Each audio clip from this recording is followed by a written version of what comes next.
Two Baroque girls. You need to leave.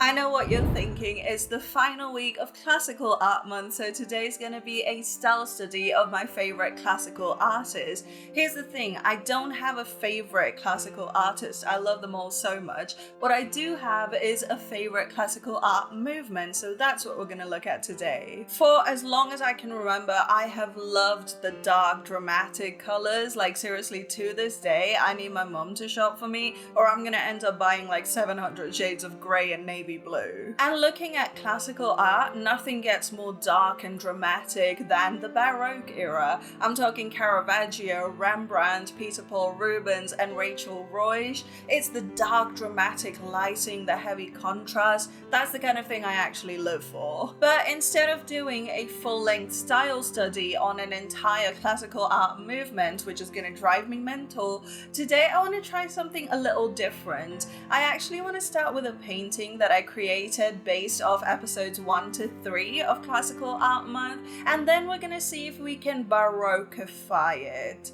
It sounds weird, but I promise you it's gonna be a fun exploration. As always, if you've enjoyed Classical Art Month, then please remember to like and subscribe, and maybe even leave a comment below telling me what your favorite era of classical art is. But without much further ado, let's take a look at Classical Art Month episode 4.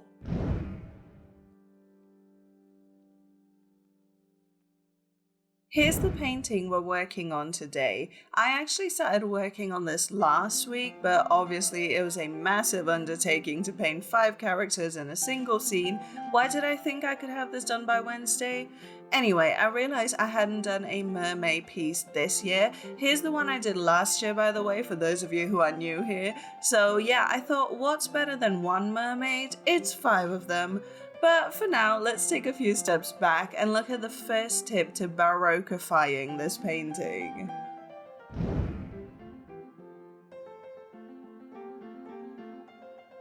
So, the very first thing I noticed in a lot of old Baroque paintings was that the characters are very frequently in motion, at least when they're part of a scene. Portraits from the shoulders up with a flat background tend to be stiff and straightforward, but when you look at what I consider to be illustrations, which is where you have a snapshot of a scene being played out, you see that the characters are dynamic, almost always doing something, interacting with the scene in some way. So for this painting, I wanted to make sure that right from the basic sketch, these characters were rather dynamic. So you have the baby curled up and sleeping, you have the toddler sitting with a shell in its hand looking up at the mum, you have a little boy behind the throne just being a menace, and you have the little girl literally flopped over the mum's tail while the mum is trying to grab her and make sure she doesn't fall. I also wanted to make sure we use some composition guides from the Baroque art. In the vast majority of the paintings, you'll see that the leading lines seem to cover the entirety of the scene. So in this painting, for instance, you have leading lines in the architecture, the cherubs, and the people that all lead to Saint Jerome.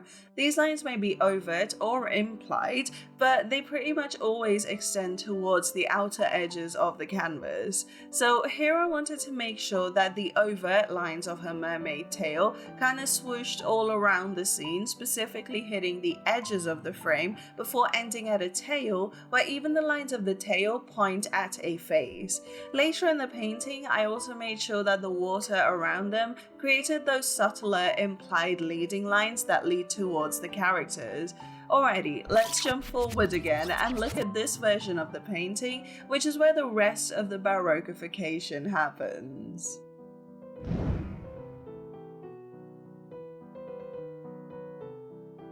One very important aspect of Baroque painting, and one that is super easy to miss, is that everything is the right color, almost as if the ambient light were a plain white. So the skin is the color of skin, the trees are the color of trees, and the sky is the color of sky, at least in the more realistic scenes. You'll see that there aren't any pieces with unrealistic ambient or key lights, and there aren't many paintings where things are an unrealistic color.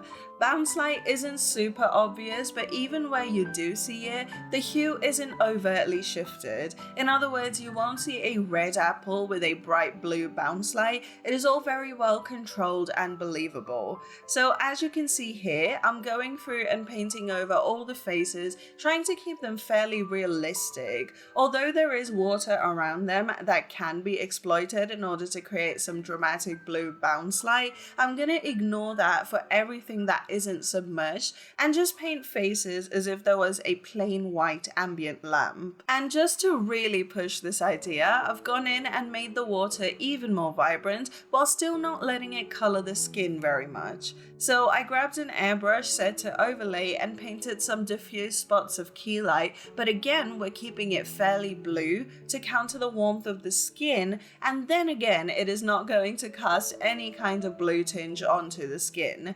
Like I said, this is a subtle detail, but once you've seen it, you cannot unsee it.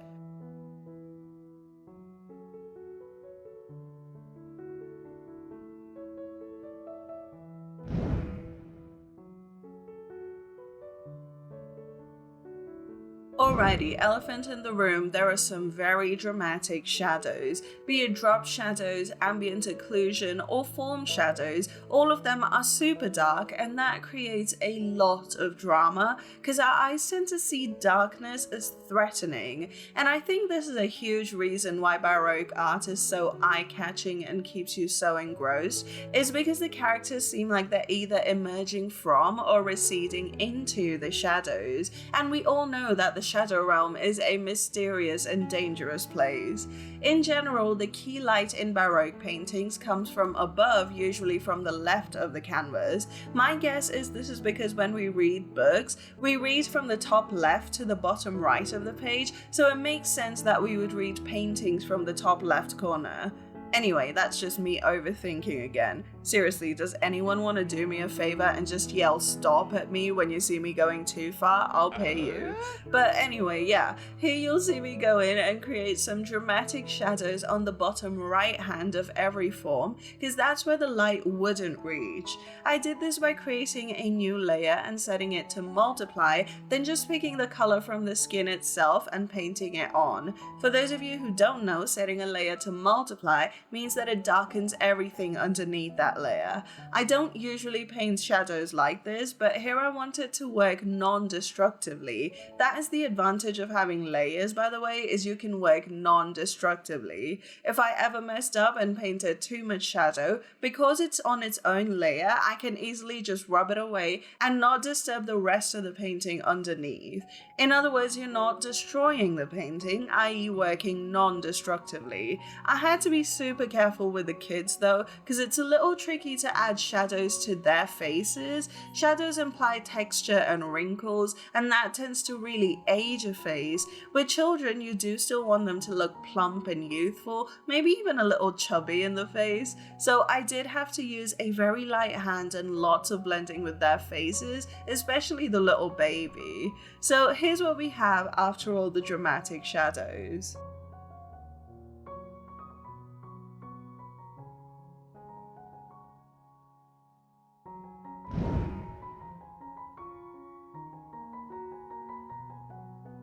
Now, this is where we get back to the discourse on why shadows are mysterious and intriguing. It is because you lose all detail in the shadow. So think of trying to read a book in the dark. Not gonna happen because you can't see the details in the print, right?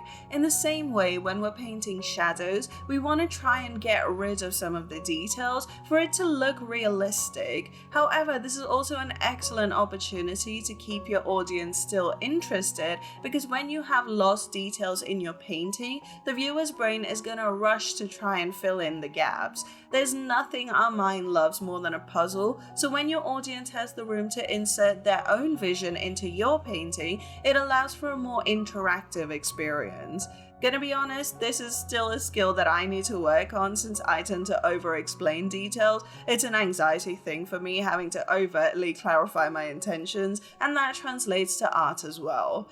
But you know, it's a skill, skills get better with practice, and the day you've mastered every single skill is the day you lose the will to paint. So we're gonna be grateful for the learning process, yeah? Anyway, in the painting, I decided to first duplicate the painted layer and then go in with some blenders and get rid of some of the details in the shadow area. You could just paint everything black and lose all detail, and that's a beautiful stylistic choice I see in a lot of charcoal art, but we're going for a little more refined detail here today, so we're gonna keep some important form lines while blending everything else. Again, I did this on a copy in order to work non-destructively, because if I overblend it, I could just erase that area and the original painting is still right there underneath, unaffected. So here's what we have so far. Let's go in and add one final step.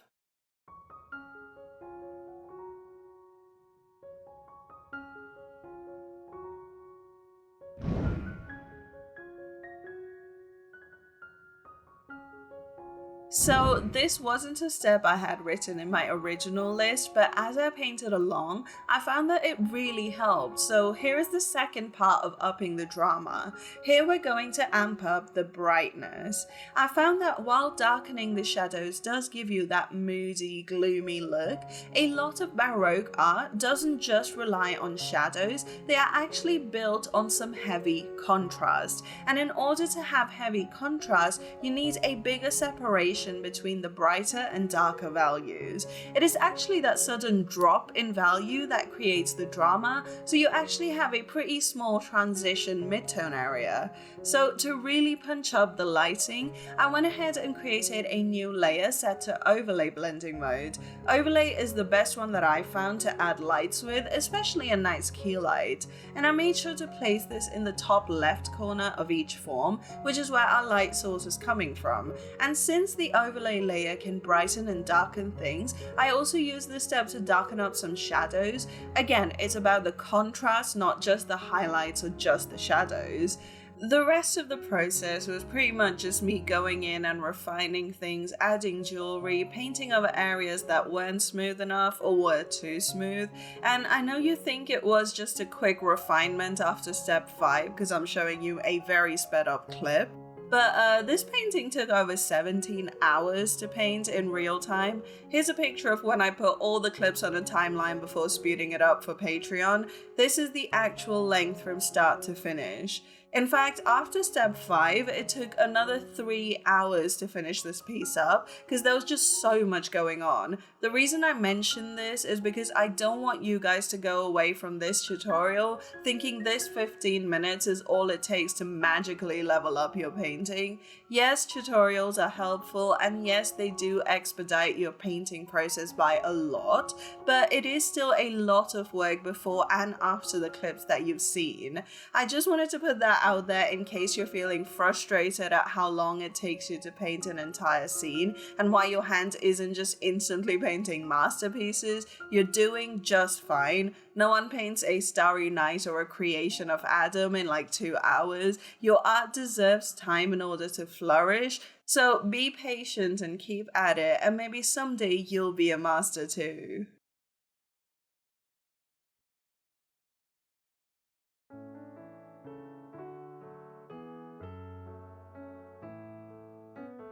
I really hope you guys try to Baroqueify some of your own paintings, and if you do, please feel free to come show me in the Discord server, or you can just show me on Instagram. My DMs are always open. I'll leave links to everything in the description below. Also, I keep forgetting to mention, but I do have commissions open, so if you're interested in some custom artwork that I make for you and only you can check out a link to my Gumroad shop also in the video description below. And one last thing, I'm probably going to be taking some time off, a week, maybe 2, depending on how it goes, but your girl is approaching burnout, okay? So like, I need the rest. I don't know what's happening, but my brain is just like pfft.